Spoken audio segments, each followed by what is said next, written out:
So we can understand that the thermal expansion valve opens or closes as per the degree of superheat at the outlet of the evaporator coil.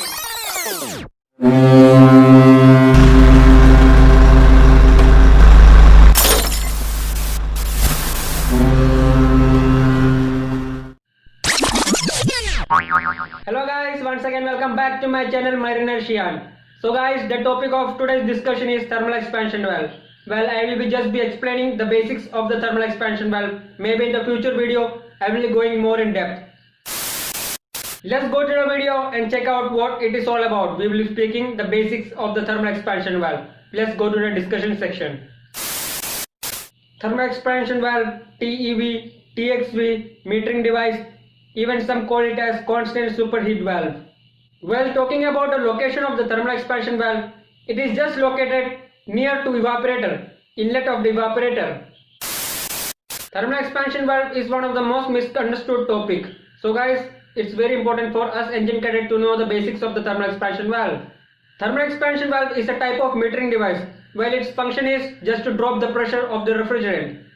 In another word, it acts as a pressure dropper. The thermal expansion valve, TXV, TEV, constant superheat valve, metering device, the function are all the same. Well, the function is just to drop the pressure of the refrigerant. The refrigerant which is entering the evaporator, and in the evaporator what it does is that it simply absorbs the heat from the room. The room may be meat room, fish room or veg room. The thermal expansion valve separates the higher pressure side and the lower pressure side.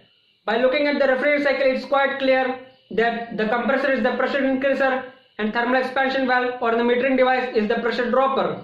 The compressor pressurizes the vapor refrigerant before sending it to the condenser. In the condenser, the heat of the vapor refrigerant is being rejected to the seawater or whatever the cooling media is.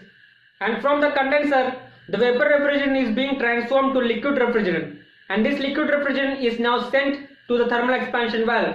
That is our TXV, TEV or constant superheat valve. Well, all are the same, the function is basically the same. The thermal expansion valve here has to drop the pressure of the liquid refrigerant before sending it to the evaporator, where it can absorb the heat from our room.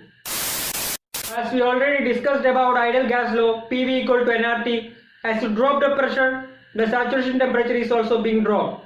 Saturation temperature is the temperature at which liquid boils or condenses. As you drop the pressure of the liquid refrigerant by passing it through the thermal expansion valve, the saturation temperature here also drops. As PV equal to nRT, you drop the pressure, you drop the temperature as well. That is our saturation temperature. So our liquid refrigerant will boil off at a much more lower temperature than usual, because here we manipulate the pressure. So as we manipulate the pressure, the temperature is also being manipulated. As we already know, PV equal to nRT. There are different kind of metering device like electronic expansion valve, automatic expansion valve, and some even use orifice. Well, we won't go into that topic. Our topic is thermal expansion valve. We will be sticking with thermal expansion valve. Thermal expansion valve, it basically drops the pressure. It does it by creating a small passage through which our liquid refrigerant have to go by. So pressure is being built up at the inlet side of the thermal expansion valve. And on the outlet side of the thermal expansion valve, there is drop in pressure. The liquid refrigerant enters through a small area and exits at a much more larger area as compared to our inlet. So basically the liquid refrigerant here expands. As we already know, PV equal to nRT. Here the expansion takes place, so the pressure is being dropped. As we can see in the ideal gas equation, PV equal to nRT. As we have already discussed, as the pressure is being dropped, the saturation temperature is being dropped. So basically you can understand, as the saturation temperature is being dropped, the liquid refrigerant will evaporate at a much more lower temperature than usual. By using the thermal expansion valve, we are controlling the amount of liquid refrigerant entering into the evaporator. So basically we are doing the metering.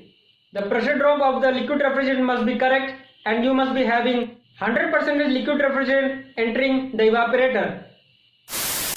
What thermal expansion valve does is that it measures the degree of superheat at the outlet of the evaporator.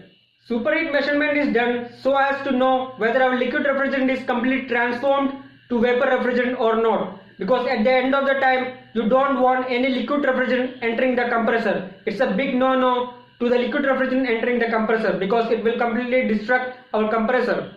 So we can understand that the thermal expansion valve opens or closes as per the degree of superheat at the outlet of the evaporator coil. Thermal expansion valve utilizes an external equalizer, a refrigerant filled bulb. Basically, it's a tap in at the inlet of the compressor from where the superheat is being measured. It makes sure that we are feeding the correct amount of liquid refrigerant in the evaporator.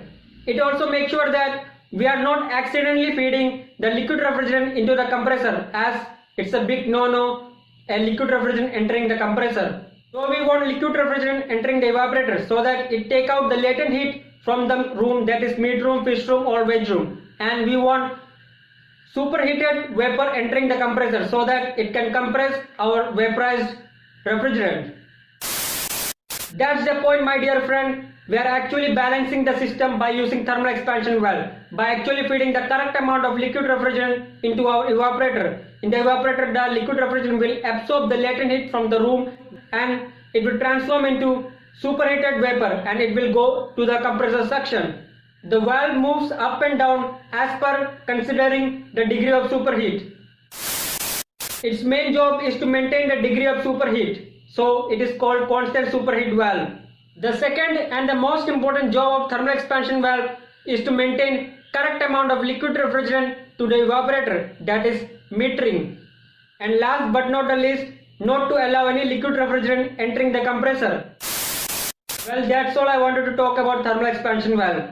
I have just spoke the basics of the thermal expansion valve because I am not experienced enough, as I am just an engine cadet. Once I gain experience, I assure you guys, I will be speaking more about thermal expansion valve and entire equipment on board a ship. That's all for today. I hope you really enjoyed my video. If you enjoyed it, guys, share with your friends and press on the like button as well. Yeah guys, don't forget to press the subscribe button and press on the bell icon for future notifications. Thank you and have a nice day. This is Mehran Shian signing off.